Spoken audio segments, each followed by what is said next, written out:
ला रिफा एक Italian drama है। ये फ्रांसिस्का नाम की एक जवान विधवा की कहानी है। ये कहानी दिखलाती है कि जब उसके पति की मौत हो गई तो कैसे वो लोग जो कभी उसके पति के दोस्त और सहकर्मी थे, उसके प्रति सहानुभूति दिखलाने के बजाय उस पर बुरी नजर डालने लगे। तब उसे ऐसा लगने लगा जैसे वो उनके लिए कोई मांस का लोथड़ा हो, जिसे भेड़ियों के सामने खुला छोड़ दिया गया है। हर कोई उसे नोच खाना चाहता है। उसकी खूबसूरती ही उसके लिए अभिशाप बन गई है। लेकिन फ्रांसिस्का महज खूबसूरत नहीं है, वो चालाक भी है। उसने उन्हीं हवसियों को उनके ही खेल में मात दी। उन्होंने सोचा था कि फ्रांसिस्का एक बेचारी भेड़ है, वे उसकी मजबूरी का फायदा उठा लेंगे, लेकिन वो तो एक चालाक लोमड़ी निकली। लेकिन इससे पहले कि हम इस कहानी को देखें, अगर आपको मेरा काम पसंद आता है तो वीडियो को लाइक, शेयर और चैनल को सब्सक्राइब कर दें। एक रात फ्रांसिस्का को बहुत बुरी खबर मिलती है। उसके पति पसीनी मैरिजियो की एक सड़क हादसे में मौत हो गई है। उसकी डेड बॉडी हाईवे के नजदीक एक अस्पताल में रखी है। फ्रांसिस्का को उसकी पहचान के लिए बुलाया जाता है। फ्रांसिस्का अपने पति के साथी वकील सिसारे के साथ उस हॉस्पिटल की तरफ जाती है। रास्ते में वो अपने पति की क्रैश्ड कार देख सकती है। ये एक भयंकर एक्सीडेंट था। कार को देखकर ही अंदाजा लगाया जा सकता है कि उसके पति की मौत कितनी भयंकर तरीके से हुई होगी। जब फ्रांसिस्का अस्पताल में अपने पति की लाश देखती है तो उसे इस बात का एहसास होता है कि उसकी जिंदगी अब बिखर गई है। उसकी और उसकी छोटी सी बेटी जूलिया की जिंदगी पर इसका बड़ा गहरा प्रभाव पड़ेगा। लेकिन अभी उसे इस बात का अंदाजा बिल्कुल नहीं है कि उस पर और कौन कौन सी आपत्ति आने वाली है। इस बेरहम दुनिया में उसे अपने हाल पर छोड़ दिया जाएगा। अपने पति के फ्यूनरल के दिन से ही वो अपने प्रति लोगों की खराब होती नजर को भांप सकती है। मैरिजियो की मौत के कुछ दिनों बाद उसका दोस्त सिसारे, जो कि मैरिजियो की कंपनी का लीगल एडवाइजर भी है, फ्रांसिस्का को एक और बुरी खबर देता है कि उसके पति की कंपनी भयंकर कर्ज से दबी हुई है। यहाँ तक कि उसे अपने पति के लाइफ इंश्योरेंस का भी पैसा नहीं मिलेगा, क्योंकि उसके पति ने कई महीनों से इसकी एक भी किस्त जमा नहीं की है। घर, फार्म, ऑफिस सब कुछ गिरवी है। केवल एक योट और अपने पति की क्रैश्ड कार ही कहने के लिए उसका अपना है। मैरिजियो ने मरते मरते उसके लिए केवल कष्ट ही विरासत में छोड़ा है।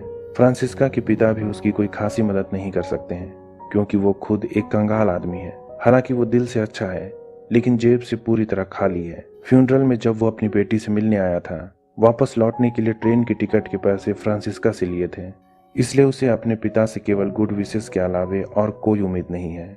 दूसरी ओर उसकी सास है, जिसने मैरिजियो की मौत के बाद से ही उनसे अपना मुंह मोड़ लिया है। फ्रांसिस्का के घर में एक महिला काम करती है। उसका नाम रोजारिया है। कई सालों से वो उनके यहाँ काम करती आई है, लेकिन अब फ्रांसिस्का उसे काम पर और नहीं रख सकती है, इसलिए उसे काम छोड़कर जाने के लिए कहती है। लेकिन रोजारिया ऐसा नहीं करना चाहती है। वो कहती है कि वो उसे पैसे भले ही ना दे, पर वो उसके बुरे वक्त में उसे छोड़कर कहीं नहीं जाएगी। इस बुरे दौर में केवल रोजारिया ही ऐसी है जो उसके साथ है। फ्रांसिस्का को अपनी बेटी को पालने के लिए कुछ न कुछ काम तो करना ही होगा, इसलिए वो अपनी एक दोस्त क्रिस्टीना से उसके कपड़े की शॉप में सेल्स वूमेन की नौकरी मांगती है। ये क्रिस्टीना के लिए भी बड़ी हैरानी की बात है, क्योंकि वो कभी उसकी वीआईपी कस्टमर हुआ करती थी। अब उसे इस शॉप में लेबर का काम करना पड़ेगा। हालांकि फ्रांसिस्का को यहाँ काम करने में कोई शर्म नहीं है। उसे तो पैसों की सख्त जरूरत है। पैसे की जरूरत इंसान को क्या नहीं करवाता है। ये तो फिर भी एक इज्जत भरा काम है। एक दिन शॉप में उसकी कुछ पुरानी सहेलियां आती हैं, जिन्हें फ्रांसिस्का को इस शॉप में काम करते देखकर बड़ा बुरा लगता है, लेकिन वे भी उस पर तरस खाने के सिवाय कुछ खास नहीं कर सकती हैं। एक दिन गुइडो नाम का एक रईस कस्टमर दुकान पर आता है। फ्रांसिस्का उसे जानती है। वो उसके पति का दोस्त हुआ करता था। यहाँ वो फ्रांसिस्का के अदब को उसकी मजबूरी समझकर उसका फायदा उठाने की कोशिश करता है। असल में ये काम फ्रांसिस्का जैसी लेडी के लिए है ही नहीं। वो कभी वीआईपी हुआ करती थी और खूबसूरत भी इतनी कि अच्छी अच्छी मॉडल्स भी उसके सामने पानी भरे। मजबूरन फ्रांसिस्का को यह नौकरी छोड़नी पड़ती है। वैसे भी अपने पति के भारी भरकम कर्ज को चुकाने के लिए यह नौकरी किसी काम की नहीं थी, लेकिन यहाँ काम करते हुए उसे ये बात तो समझ में आ गई है कि लोगों की बुरी नज़र उस पर हमेशा बनी रहेगी। या तो उसे किसी आदमी से शादी करनी होगी जो उसकी और उसकी बेटी की देखभाल करे, या फिर उसे चीज़ों को खुद अपने हाथ में लेना होगा। उसने सोचा कि अब वो सारा मामला अपने हाथों में लेगी। पैसे की समस्या से निपटने के लिए उसने अपने पति के वकील सिसारे को अपनी योट बेच दी। हालांकि उसने इसकी बड़ी कम कीमत दी, लेकिन इसी बहाने उसे कुछ पैसे तो मिले। फ्रांसिस्का ने अपने घर के सारे फर्नीचर और पेंटिंग बेच डाले और अपने कीमती कपड़े और जूतों की नीलामी कर दी। उसने सब कुछ बेच बाच कर अपने पति के लगभग सारे कर्ज चुका दिए, लेकिन अब उसे अपने और अपनी बेटी के भविष्य के लिए भी कोई ना कोई जुगाड़ करना होगा। अब फ्रांसिस्का के पास बेचने के लिए कुछ भी नहीं बचा है। एक दिन फ्रांसिस्का की मेड रोजारिया उससे कहती है कि उसे ज्यादा दिनों तक अकेला नहीं रहना पड़ेगा। जल्द ही कोई ना कोई अमीर आदमी उससे शादी कर लेगा। सिसारे के कॉन्टैक्ट से आज एक नेता फ्रांसिस्का से मिलने आने वाला है। उसका नाम एनरिको है। वो उसके पति के पहचान का आदमी है। असल में वो इसलिए एनरिको से मिलने के लिए राजी हुई थी क्योंकि फ्रांसिस्का को लगा था कि एनरिको उससे शादी की बात करेगा। अगर ऐसा होता है तो उसे उसकी बेटी की पढ़ाई लिखाई और भविष्य की चिंता और नहीं करनी पड़ेगी। लेकिन एनरिको पहले से एक शादीशुदा है। वो फ्रांसिस्का को डेट के लिए एक रेस्टोरेंट लेकर जाता है, जहां वो उसके सामने एक प्रस्ताव रखता है कि जब भी वो इस शहर में आए वो उसके साथ समय गुजारे और उसे अपनी सर्विस दे। बदले में वो उसके सारे खर्च उठाने के लिए तैयार है। ऊपर से इस शहर में उसे सारी वीआईपी सुविधाएं मिलेंगी। वो कहता है कि ऐसा नहीं है कि वो केवल उसके साथ एक रात का रिश्ता रखना चाहता है, लेकिन चूंकि वो राजनीति में है, अपनी पत्नी को छोड़कर उसे शादी नहीं कर सकता है। असल में एनरिको कहना चाहता है कि वो उसे अपनी रखैल बनाना चाहता है। हालांकि फ्रांसिस्का उसके इस प्रस्ताव का कोई भी जवाब नहीं देती है, लेकिन इतना तो समझ जाती है कि उसे भी अब इस बेरहम दुनिया में रफ बनना पड़ेगा। अगली बार वकील सिसारी उसके लिए एक अमीर बिजनेसमैन के साथ डेट प्लान करता है। ये बिजनेसमैन इतना चालाक है कि तोहफे में फ्रांसिस्का को एक नकली हार देता है और कहता है कि असली भी उसे जल्द ही मिल जाएगा। असल में वो पहले पहले फ्रांसिस्का पर कोई भी दांव नहीं लगाना चाहता है। फ्रांसिस्का उस कंजूस के साथ डेट बीच में ही छोड़कर वापस लौट जाती है और उसका नकली हार उसके नकली दांतों के जार में डाल आती है।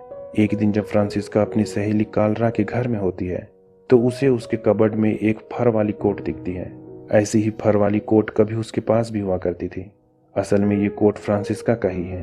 कार्ला ने उसके घर से कपड़ों की नीलामी के दौरान एक महिला को इस कोट पर पैसे लगाने को कहा था और बाद में इस कोट में दर्जी से थोड़ा हेर फेर करवाकर अलग तरह का नया कोट बना लिया। ऐसा फर वाला नया कोट खरीदना उसके बस की बात नहीं थी। उसने चालाकी से फ्रांसिस्का के कोट को कम कीमत पर नीलाम करवा दिया और धोखे से खुद खरीद लिया। यानी उसकी सहेली ने भी उसे चूना लगाया। किसी पर भरोसा नहीं किया जा सकता है। सभी मौके की तलाश में रहते हैं कि कैसे एक दूसरे को काटा जाए। एक दिन कालरा का पति सांद्रो फ्रांसिस्का के घर आता है और उससे अपने प्यार का इजहार करता है। वो सांद्रो के साथ सोती है और जब सांद्रो को लगता है कि वो फ्रांसिस्का के साथ कोई अफेयर में है, तब वो कहती है कि इसके बदले उसे एक फर वाली कोट खरीद कर देनी होगी, नहीं तो वो आज के बारे में उसकी पत्नी को सब कुछ बतला देगी। अब उसने लोगों को सबक सिखाना सीख लिया है। कोई भी उसका यूं ही फायदा नहीं उठा सकता है। जब कार्ला के पति सांद्रो ने फ्रांसिस्का के लिए फर वाली कोट भिजवाई तो उसने इस कोट को बेच दिया। इस कोट के बदले उसे काफी पैसे मिले, जिससे उसने अपनी बेटी के स्कूल की फीस चुकाई और अपने किराए के घर का 1 साल का रेंट भी चुका दिया। इसके बाद जो पैसे बचे उससे एक सेकेंड हैंड कार खरीद ली।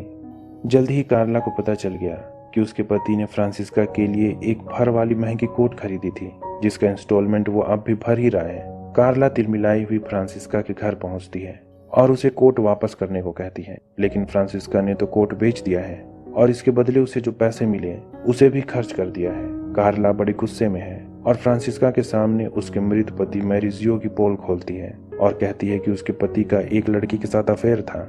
उसे क्या लगता है कि क्या वही सबसे बेहतर है? तुम्हारा पति तुम्हें तुम्हारी पीठ पीछे चीट कर रहा था। उसकी जिंदगी में एक ऐसी लड़की थी जो तुमसे भी बेहतर थी। मैरिजियो के अफेयर के बारे में सभी लोग जानते थे, पर जानबूझकर किसी ने कभी भी तुम्हें कुछ नहीं बतलाया। जब फ्रांसिस्का को पता चलता है कि उसके पति का कामिला नाम की एक लड़की के साथ अफेयर था, तो वो उस लड़की से मिलने चली जाती है।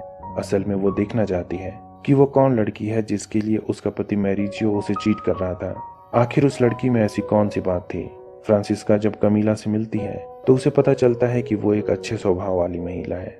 कामिला उससे कहती है कि जब उसने मैरिजियो से कहा था कि वो अपनी पत्नी और बेटी को छोड़कर उसके पास आ जाए, तो मैरिजियो ने तुम्हारे और मेरे बीच तुम्हें चुना था।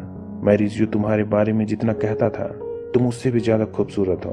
कामिला के यहाँ से लौटने के बाद फ्रांसिस्का इतनी अपसेट होती है कि अपनी शादी की रिंग सब कुछ फेंक देती है। असल में अब उसके दिमाग में एक आइडिया है। वो जानती है कि वो एक हाई सोसाइटी लेडी है और जब तक उसका पति जिंदा था लोग उसे चाहते हुए भी इसका इजहार उसके सामने नहीं कर पाते थे। उसके चाहने वालों में उसके पति के ही कई बिजनेसमैन दोस्त और रसूख वाले सत्ताधारी नेता शामिल हैं, जो उसे पाने के लिए कुछ भी कीमत चुकाने के लिए तैयार हैं। लेकिन अगर वो इनमें से किसी एक के साथ जाएगी तो बाकियों से मिलने वाले पैसे से हाथ धो बैठेगी।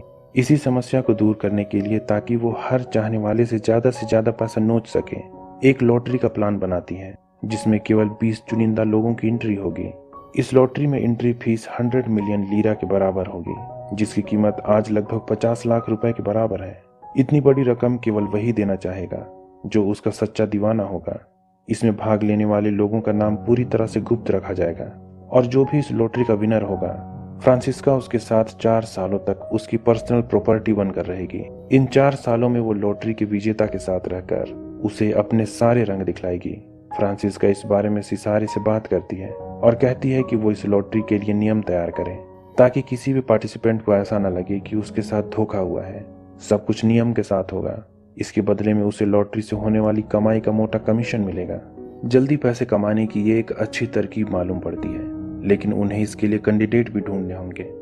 वे बड़ी बड़ी पार्टीज में जाते हैं और हर उस आदमी को अप्रोच करते हैं जिसकी हैसियत एंट्री फीस भरने की हो और जो डेस्परेटली फ्रांसिस्का के साथ सोना चाहता हो। उन्हें जल्दी ही ऐसे 20 कैंडिडेट मिल गए जो फ्रांसिस्का के नाम पर 50 लाख रुपए के बराबर का दांव लगाने के लिए तैयार हैं। हालांकि कैंडिडेट ढूंढना भी अपने आप में बड़ा मशक्कत का काम था। जल्दी ही फ्रांसिस्का की लॉटरी वाली खबर पूरे शहर में फैल जाती है। ये खबर उसके पति मैरिजियो की मां को भी मिलती है। इस बात से वो बड़ा नाराज होती है कि फ्रांसिस्का की करतूत से उसके खानदान की इज्जत मटियामेट हो रही है। ऊपर से बच्चे के भविष्य पर भी इसका क्या असर पड़ेगा। तब फ्रांसिस्का कहती है कि भाड़ में जाए खानदान की इज्जत। जब वो अपने पति के कर्ज तले दबी थी तब उसने उससे मुंह मोड़ लिया था। तब उससे अपने खानदान की इज्जत और पोती की चिंता नहीं हुई। अब चाहे उसे जो करना है वो कर ले, वो इस लॉटरी से अपने पैर नहीं खींचेगी। इस लॉटरी में कई ऐसे कैंडिडेट भी शामिल हो चुके हैं जिन्हें फ्रांसिस्का नहीं चाहती है कि वे इस लॉटरी में हिस्सा लें। इसमें उसकी बेस्ट फ्रेंड सेरेना का पति भी शामिल है। जाहिर सी बात है कि सेरेना को फ्रांसिस्का का घटिया चरित्र पहले दिखेगा, ना कि उसके पति की ठरक, और वो उसे कोसेगी। ऐसा होता भी है। इस लॉटरी में उसके मृत पति की प्रेमिका कामिला ने भी हिस्सा लिया है। वो भी फ्रांसिस्का की खूबसूरती पर कायल है। अब लॉटरी में 20 लोगों की एंट्री हो चुकी है, यानी फ्रांसिस्का के पास जल्द ही 10 करोड़ रुपए के बराबर की कीमत की रकम आने वाली है। वो एक अमीर विधवा बन जाएगी। वकील सिसारे इस मौके का फायदा उठाना चाहता है। उसका पेट केवल कमीशन से नहीं भरने वाला है। वो फ्रांसिस्का के सामने शादी का प्रस्ताव रखता है और उसकी बेटी जूलिया की सारी देखभाल का जिम्मा उठाने का वादा करता है। पर फ्रांसिस्का उसके इस झांसे में नहीं आती है। हालांकि वो ऐसा जताती है जैसे उसे उसके इरादों की भनक नहीं है। अगले दिन जब वो कहीं जाने के लिए घर से निकलती है, उसका एक लड़के के साथ एक्सीडेंट हो जाता है। इसका नाम एंटोनियो है। इस लड़के से मिलने के थोड़े समय बाद ही उसे उससे प्यार हो जाता है। उसके साथ उसका समय अच्छा गुजरता है। उसकी बेटी जूलिया भी एंटोनियो से घुल मिल गई है। ऐसा लगता है जैसे एंटोनियो दूसरे मर्दों से अलग है। भले ही एंटोनियो के पास बिल्कुल भी पैसा नहीं है, पर वो जेन्युइनली फ्रांसिस्का को पसंद करता है। शुरू में फ्रांसिस्का ने उसे बड़ा इग्नोर किया था, लेकिन आखिरकार उसे भी एंटोनियो से प्यार हो गया। अगर वो इस लॉटरी के बारे में एंटोनियो को बताएगी तो उस पर क्या बीतेगी। एंटोनियो को इसका बुरा लगेगा, पर जल्द ही उसकी उलझन खत्म हो जाती है। एक दिन उसे पता चलता है कि एंटोनियो को उसके लॉटरी वाले कांड के बारे में पहले दिन से ही पता था।